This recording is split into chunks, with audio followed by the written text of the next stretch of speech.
नमस्कार. भाषानिधी या आपल्या वाहिनीमध्ये दर महिन्याला एक आपला विजेता होतं हे सगळ्यांना माहिती आहे. आता तो विजेता आहे का विजेती आहे हे आपण बघणार आहोत. खरं तर आता मे महिना संपलेला आहे नुकताच आणि या मे महिन्यामध्ये अजून शाळा सुरू झालेल्या नाही आहेत, कारण अजून जून 15 तारखेला साधारण शाळा सुरू होतील. मग अशा वेळेला शाळेत जाऊन बक्षीस देणं तर काही शक्य नाही आहे. या पूर्ण महिन्याचं आमच्या भाषानिधी वाहिनीच्या समितीने जे काही आढावा घेतलेला आहे त्याच्यामध्ये बक्षीस मिळालेलं आहे जिल्हा परिषदेच्या महालक्ष्मी नगर कुवारबाव या शाळेमधल्या एका मुलीला. आता ती शाळा बंद आहे, मिळणार कसं की कळणार कसं, तिला बक्षीस देणार कसं, असे बरेच प्रश्न आमच्या पुढे होते, कारण तिचं घर आम्हाला माहिती नाही. तर आम्ही प्रयत्न करून शोधून काढलं आणि फोन नंबर मिळवला तिच्या शाळेच्या शिक्षकांकडनं. फोन केला आणि फोन केल्यानंतर आईने फोन उचलला आणि ती माझ्याशी हिंदीमध्ये बोलायला लागली. मला कळेना की मी बरोबर फोन केला आहे की नाही. तेव्हा तिची आई मला म्हणाली की बाबा आहेत ते मराठी बोलू शकतात आणि आम्ही उत्तर प्रदेशामधले आहोत आणि अशी मुलगी जिच्या आईची भाषा भोजपुरी आहे, बाबांची मातृभाषा भोजपुरी आहे, पण ते इथे राहिल्यामुळे मराठी शिकलेले आहेत आणि या मुलीनं अभ्यास करून विचारून असे प्रश्न लिहून तिने हे बक्षीस मिळवलेलं आहे. त्या मुलीला आपण भेटायला जाणार आहोत. तिचं नाव आहे गुंजन आणि बघूया ती कुठे राहते आणि तिचे आई बाबा काय करतात आणि तिने ह्या प्रश्नांची उत्तरं कशी दिलेली आहेत ते. चला माझ्याबरोबर आणि आपलं बास्केट पण घेऊया जे बक्षिसांनी भरपूर भरलेलं आहे. चला.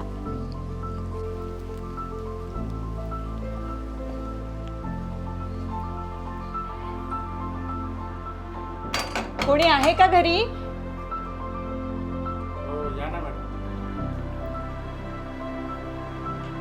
गुंजन आहे ना घरात?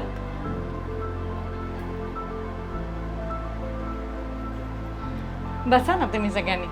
तर दर्शक हो, जिला बक्षीस मिळालेलं आहे ती ही आमची विद्यार्थिनी गुंजन अमरनाथ प्रजापती, महालक्ष्मी नगर कुवारबाव या शाळेची विद्यार्थिनी आहे. खूप खूप अभिनंदन.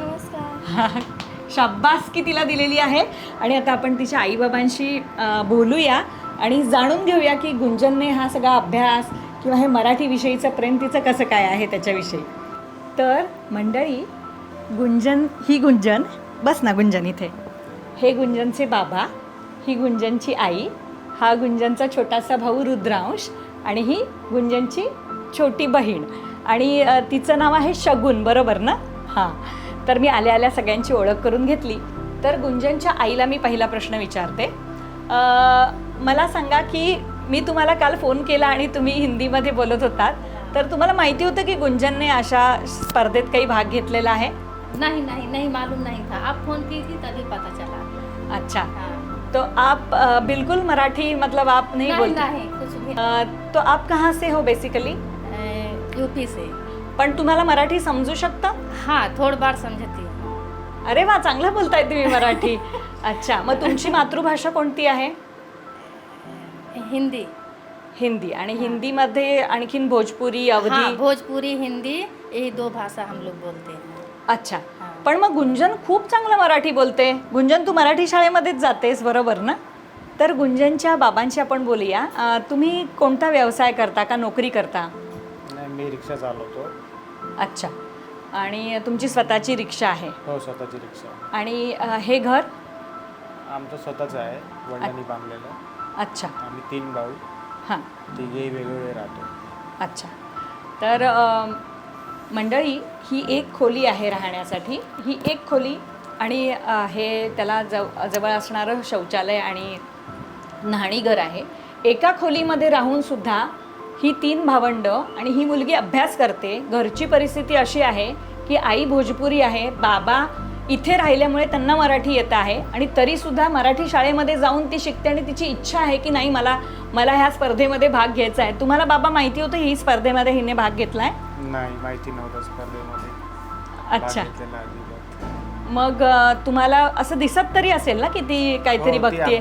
ती मोबाईलवर अभ्यास यूट्यूबवर करत असायची, पण नेमकं ती काय करते, स्पर्धेचा अभ्यास करते की काय करते आम्हाला कल्पना नव्हती. पण मग अनेक प्रश्नांची उत्तरं तिने संदर्भासह लिहिलेली आहेत, तर ती तुम्हाला कधी काही विचारायची प्रश्न? हो विचारायची मध्ये मग काही अडलं तर विचारायची. अच्छा, पण स्पर्धेविषयी तुम्हाला माहिती नव्हतं, त्यामुळे तुम्हाला पण हा एक आश्चर्याचा धक्काच बसलेला आहे की तुमच्या लेकीने ही बास्केट भरून बक्षिसं मिळवलेली आहेत. ही घे गुंजन, तुझं खूप खूप कौतुक. आणि तू आता मला सांग की मी सगळ्या शाळांना भेटी दिल्या तेव्हा तुमच्या शाळेला पण मी आलेली असणार आहे. हो, तुम्ही आलेलात आमच्या शाळेत. आणि मी तर खूप विद्यार्थ्यांना असं म्हणजे समोर सगळे असतात, पण मला तर काही चेहऱ्याने माहिती नव्हतं की ही गुंजन आणि हिने प्रश्न सोडवलेले आहेत असं. तर तेव्हापासून तुझ्या मनात आहे का की आपण या स्पर्धेमध्ये भाग घेतला पाहिजे? आणि कारण मी बघते मागच्या महिन्यामध्ये पण तू उत्तरं दिलेली आहेस. हो, पहिल्यांदा स्पृहा आलेली ना, म्हणून मी पण प्रयत्न केला की अजून मी प्रयत्न करू आणि स्पृहासारखी मी पण येऊ. अच्छा, म्हणजे आपली पहिली जी विजेती आहे स्पृहा जोशी, तिच्याकडे बघून हिला वाटलं की नाही नाही आपल्याला पण असं करायला पाहिजे आणि आपल्याला पण अशी बक्षिसं मिळवायला पाहिजेत. मग खरं तर तुझ्या घराचं वातावरण पण नाही आहे तसं की पूर्णपणे मराठी किंवा मराठीची पुस्तकं आणि मराठीची शाळा. आधी तू त्या शाळेमध्ये जातेस तर तुला कोणी बाईंना विचारायचीस किंवा आणि काय काय करायचीस तू? बाईंना नाही विचारायची, मी घरातच सोडवायची. अच्छा, घरीच सोडवलेले आहेस तू प्रश्न.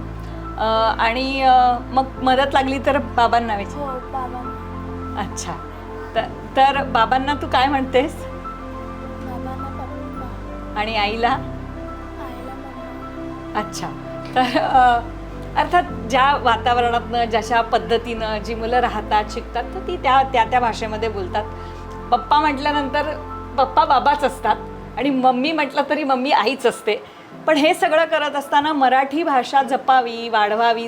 खूप उत्तम लिहितेस, बोलू शकतेस तू. मग बाबांशी संवाद साधत असताना मराठीतून हो, आणि आईशी बोलत असताना भोजपुरी भाषेत. भोजपुरीतून.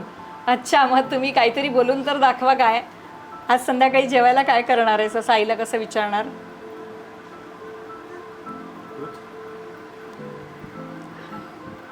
मम्मा आज ते ना खाय खाते. हां, बोला बोला. हां हां. मम्मा आज ते खाय खाते का बनवली? अच्छा, तर किती छान आहे ना की या घरामध्ये भोजपुरी पण आहे, मराठी पण आहे, हिंदी पण आहे. तर अशा सगळ्या भाषांनी मिळूनच आपला भारत बनलेला आहे. पण ह्या विद्यार्थिनीला हा अभ्यास करावा वाटला, त्याच्यानंतर हे बक्षीस मिळवावं वाटलं. आता बक्षीस हे काय माहिती आहे का की मुलांना असं वाटतं की आपण भाग घेतला पाहिजे, आपल्याला पण बक्षिसं मिळाली पाहिजे. आणि भाषानिधी वाहिनीमध्ये खूप जण प्रयत्न करत असतात. आत्ता मी बघितलं नाखरे शाळेच्या अनेक मुली आहेत, गोळप शाळेची मुलं आहेत, पावस शाळेची मुलं आहेत, शिर्के शाळेची मुलं आहेत. उत्तरं देत आहेत, पण एखादं उत्तर चुकलं ना की मग त्यांचं बक्षीस जातं आणि मग त्यांना खूप वाईट वाटतं. पण महिनाभर आपली स्पर्धा असणारच आहे, त्यामुळे तुम्ही आत्ता ह्या महिन्यात बक्षीस नाही मिळालं तर पुढच्या महिन्यात मिळवू शकता, त्याच्या पुढच्या महिन्यात मिळवू शकता. तर प्रयत्न करत राहिलं पाहिजे. आणि गुंजनने जसं बक्षीस मिळवलं बघा, तिच्या घरची एवढी परिस्थिती नाही आहे, वातावरण नाही आहे, असं काही मोठं सांस्कृतिक किंवा शैक्षणिक वातावरण आहे असं पण नाही आहे, पण तरी ती कष्ट करते, विचारते, बघते. तिच्याकडे तर मोबाईल पण नव्हता सुरुवातीला. तर बाबांना मी हे विचारेन की तिने मोबाईल घ्यायला लावलेला आहे तिच्या बाबांना, असं मला कळलेलं आहे. तर त्याच्याविषयी मला जरा सांगा. नाही, तिने असं मोबाईल घ्यायला लावला असं जबरदस्ती काही ती स्वतः बोललेली नाही हां मोबाईल घ्या म्हणून. हां पण आमच्या घरात एकच मोबाईल होता हां. आणि त्या मोबाईल असल्यामुळे मी मग स्वतः घेऊन जायचो बाहेर. बरं. मग मी सकाळी बाहेर पडलो की दिवसभर माझ्याकडेच मोबाईल असायचा. मग ती शाळेतून आली तरी पण तिला अभ्यास करायला मोबाईल मिळायचा नाही. मग मी घरी आलो की तुम्हाला म्हणायचं बाबा तुम्ही मोबाईल घेऊन गेलात, मला अभ्यास करायचा होता, अभ्यास करायला नाही मिळाला. हां.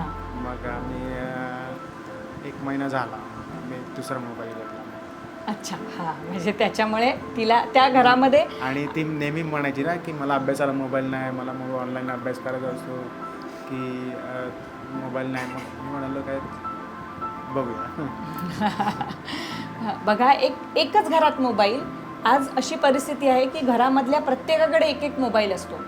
एक करत्या पुरुषाकडे असणारा एकच मोबाईल आणि तो आल्यानंतर मग मुलं अभ्यास करतायत किंवा त्यांना जे काही मनोरंजनाचं आहे ते त्याच्यावरती पाहत आहेत. अशा परिस्थितीमधून पण मुलं शिकण्याचा प्रयत्न करतायत, मराठी जोपासण्याचा प्रयत्न करतायत, समृद्ध करण्याचा प्रयत्न करतायत. हे किती छान आहे. आता गुंजनला काय काय मिळालेत बक्षिसं हे आपण बघूया. तर इथेच आपण एक एक दाखवूया की काय मिळालेलं आहे. हा शालेय मराठी शब्दकोश. आता गुंजनला मराठीचा कुठलाही शब्द अडला तरी हे ती बघू शकते. त्यानंतर हे श्रीयश श्रीखंड, शाही श्रीखंड आहे आणि अप्रतिम चवीचं. एकदा हे श्रीखंड खाल्लं की दुसरं कुठलं खाणार नाही, इतकं अप्रतिम चवीचं हे श्रीखंड प्रायोजित केलेलं आहे श्रीकृष्ण डेअरीने. त्यामुळे त्यांचे पण मनापासून धन्यवाद. हे श्रीखंड तुला आज तोंड तू गोड करायचं आहे. त्यानंतर बाबांच्या रिक्षाला लावण्यासाठी इतकं छान गोड असं आपण हे किचेन देत आहोत. हं? तर ह्याच्यामध्ये ठेव. त्याचबरोबर ही आहे पेन्सिल आणि त्याबरोबर तिच्या पेन्सिली असतील किंवा लेखणी असेल, आणखीन काय असेल तर ते याच्यामध्ये ती ठेवू शकते. आवडलं हे तुला? त्यानंतर हे असं गोड गोड अशी असणारी ही बाटली आहे आणि इतकं छान असं त्याच्यावरती हे बघा कसं हलतंय ते. तर ही पाण्याची बाटली. त्याचबरोबर हा अतिशय सुंदर असणारा डब्बा आहे आणि बर्गरचा डब्बा आहे.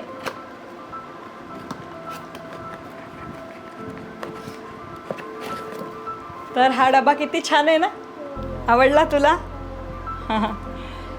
त्याचबरोबर हे आहे गिरमीट. आम्ही ना ह्याला गिरमीट म्हणायचो, आत्ताच्या मुलांना माहिती नाही आहे. तर हा असणारा शार्पनर आणि खूप पुस्तकं गुंजनने वाचावीत आणि त्याच्यासाठी या ठेवायच्या पुस्तकात ठेवायच्या खुणा. आणि हे छान छान रंगीत बास्केट पण टीचरसाठी. आता सगळी बक्षिसं तू ह्याच्यामध्ये भरून ठेव आणि मला सांग काय आवडलं तुला ह्याच्यातलं. अरे वा, तर ह्याच्यात भरपूर पेन्सिल इथे ठेवणार आहे. तर परत एकदा खूप खूप अभिनंदन. हां हां हां. तर गुंजन, आता आपण मेजवानी देतो, तुला माहिती आहे कार्निवल हॉटेलमध्ये. हो माहिती आहे. तर तू, आई, बाबा, छोटू आणि शगुन यांच्यापैकी कोणाला घेऊन येणार का सगळ्यांना घेऊन जायचं आपण? नाही, माझ्या पप्पांना कामाला जायचे आहे आणि माझा भाऊ छोटा आहे म्हणून मी त्याला घेऊन जाऊ शकत नाही. मी माझ्या बहिणीला घेऊन जाऊ शकते. अच्छा, म्हणजे तू शगुनला घेऊन तुला यायचं. हो. तर शगुन तू येणार का आमच्या बरोबर? चला. तर गुंजनचं कुटुंब आणि त्याला आपण भेटलो. ही गुंजन, ही शगुन, ही त्यांची रिक्षा, ही आई गुंजनची, तिचं नाव आहे खुशबू आणि बाबा अमरनाथ आणि हा रुद्रांश. तर ह्या कुटुंबाचं हे बक्षीस आहे. एकट्या गुंजनचं नाही, तर गुंजनबरोबर ह्या सगळ्यांनीच बक्षीस मिळवलेलं आहे असं आम्हाला वाटतं. त्यामुळे सगळ्यांसाठीच आपण टाळ्या वाजवूया. तुम्हाला खूप आनंद झाला असेल की गुंजनने हे बक्षीस मिळवलेलं आहे त्याच्यामुळे. तर गुंजनला आणि शगुनला आम्ही मेजवानीसाठी घेऊन जातोय आणि सुरक्षित परत घरी आणून सोडू. तुमची परवानगी आहे ना, घेऊन जाऊ ना? चला, आणतो त्यांना.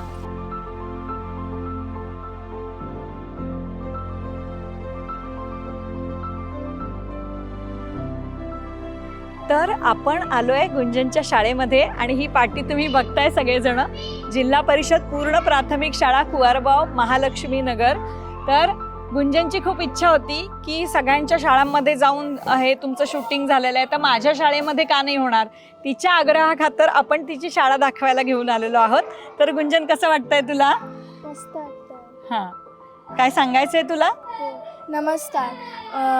माझी अत्यंत आवडती शाळा आहे आणि मी ह्या शाळेत ना 7वीपर्यंत शिकेल. आणि आमच्या मुख्याध्यापिका सुर्वे मॅडम हे आहेत ना, आमच्या सुर्वे मॅडम ना सारख्या बोलायच्या की भाग घ्या भाग घ्या भाग घ्या. म्हणून मी या स्पर्धेत भाग घेतला आणि या स्पर्धेत मी बक्षीस मिळवलं. आणि ना सुर्वे मॅडमचे मी आभार मानते आणि बाकी सगळ्या मॅडमचेही आभार मानते. तर तिला आपल्या शिक्षकांचे आभार मानायचे आहेत. कृतज्ञतेची ही भावना खूप महत्त्वाची आहे. तर ही तिची शाळा, आपण शाळा दाखवूया एका मिनिटामध्ये आणि मग मेजवानीला घेऊन जाऊया गुंजन आणि शगुन या दोघींना. तर आपण आलेलो आहोत कार्निवल हॉटेलमध्ये. गुंजन, तू काय खाणार? मला पाणीपुरी आणि कोल्ड कॉफी पाहिजे. अच्छा. आणि शगुन काय खाणार? मला सँडविच आणि बटाट्याच्या साड्या. सँडविच आणि बटाट्याच्या सळ्या असं ती खाणार आहे. म्हणजे फ्रेंच फ्राईजला चांगला शब्द मिळालेला आहे तुम्हाला, बटाट्याच्या सळ्या. तर मागवूया आता. दादा,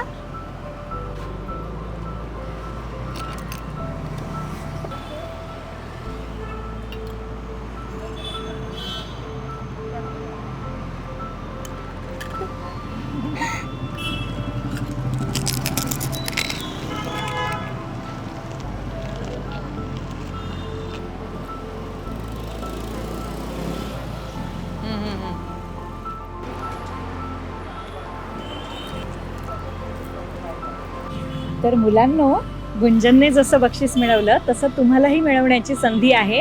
भाषानिधी या वाहिनीवरती तुम्ही जे प्रश्न विचारले जातात तर त्याची उत्तरं संदेशामध्ये नक्की लिहून पाठवा. आजचं जे बक्षीस होतं ते गुंजन, तुला जिनं दिलं की नाही, ती माझी आत्या, जिचं हस्ताक्षर अतिशय सुरेख आहे, जिच्याकडे बघून आम्ही शिकलो की हस्ताक्षर म्हणजे मोत्यासारखं आपलं आलं पाहिजे, ती माझी आत्या हेमलता दत्तात्रय मुकादम हिनं तुला आजचं बक्षीस दिलेलं आहे. तर मुलांना प्रश्न आता, आणि गुंजन तुम्हाला प्रश्न विचारणार आहे. विचार गुंजन. माय मराठी तुझिया पायी तन मन धर्मी वाहियले, तुझिया नामी तुझिया धामी अखंड रंगुनी राहियले. ही कविता कोणाची आहे? अच्छा, तर गुंजनचा प्रश्न तुम्हाला कळला असेल. या कवितेचे कवी किंवा कवयित्री कोण आहे? लिहून पाठवा संदेशामध्ये. पुन्हा भेटूया, तोपर्यंत नमस्कार. एका भाषा निधी.